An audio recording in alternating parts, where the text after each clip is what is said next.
जब से बच्चा माँ के पेट में आया, जन्म से लेकर बुढ़ापे तक उसके जीवन का कोई भरोसा नहीं होता।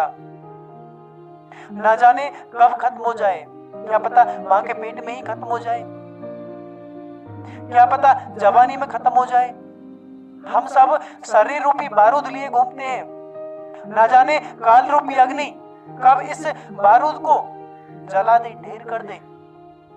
इसीलिए मालिक कहते हैं, कहा भरोसा इसे देखा, बिनस जात छिन माही, सांस सांस सुमिरन करो और यतन कुछ नाही। इस खड़भंगुर शरीर का कोई भरोसा नहीं। पंच तत्वों से निर्मित यह सुंदर काया न जाने कब पंच तत्व में मिल जाए, अर्थात कब मृत्यु हो जाए। इसीलिए पल पल उस मालिक परमात्मा को याद करने में बिताओ, नहीं तो मन इस शरीर को नष्ट किए दे रहा है। विषय वासनाओं का जंजाल इस शरीर के साथ लगा कर रखा है। तभी तो इंसान कहता है कि मुझे 1 मिनट की फुर्सत नहीं। जो भी इंसान ये सोचता है कि मैंने जमीन जायदाद, गाड़ी बंगला, दुनिया की तमाम चीजें जोड़ कर रख ली, अब इन्हीं चीजों के सहारे मैं अपनी जिंदगी काट लूंगा, मौज लूंगा जिंदगी की। लेकिन वो ये क्यों भूल जाता है, पहले तो उसने अपनी जिंदगी दुनिया की तमाम चीजों में बर्बाद कर दी, अब उन्हीं चीजों को भोगने में बर्बाद करेगा। मान सम्मान पाने के लिए उन्हीं चीजों को अब वो दोगुना करेगा, क्योंकि चीजों, दुनिया की चीजों से ही मान सम्मान मिलता है। गाड़ी घोड़ा बंगला आदि से ही इंसान को मान सम्मान मिलता है, प्रतिष्ठा मिलती है।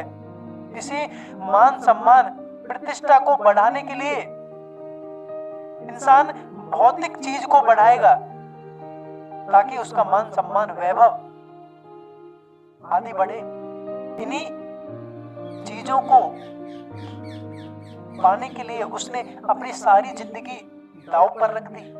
लेकिन इन्हीं चीजों को कोई दूसरा भोगेगा और उम्र बीत जाने के बाद सिर पर हाथ रखकर रोएगा। और रोएगा भी क्यों नहीं, क्योंकि जो संघर्ष उसने दुनिया की तमाम चीजों को पाने के लिए किया, वही संघर्ष उसे उस प्रभु के, मालिक के नाम का सुमिरन करने में करना था, अर्थात मालिक का सुमिरन करना था। लेकिन उसने अपने सारी जिंदगी दुनिया की व्यर्थ की चीजों में गवा दी। दुनिया की तमाम चीजें, भौतिक वस्तुओं का सुख, मान सम्मान, इन्हीं के चक्कर में आपने ना जाने कितने जन्म बिता दिए। और इसी रोग का, मान सम्मान रूपी रोग का निदान आज तक नहीं हुआ, क्योंकि इनका निदान इनको पाने से नहीं होता, इनको बढ़ाने से नहीं होता। भोग का इलाज सिर्फ योग होता है, और योग मतलब मालिक का भजन करना ही पड़ेगा। अगर भोग का स्वाहा करना है तो योग करना पड़ेगा। योग ही भोग का निदान है। जय गुरुदेव।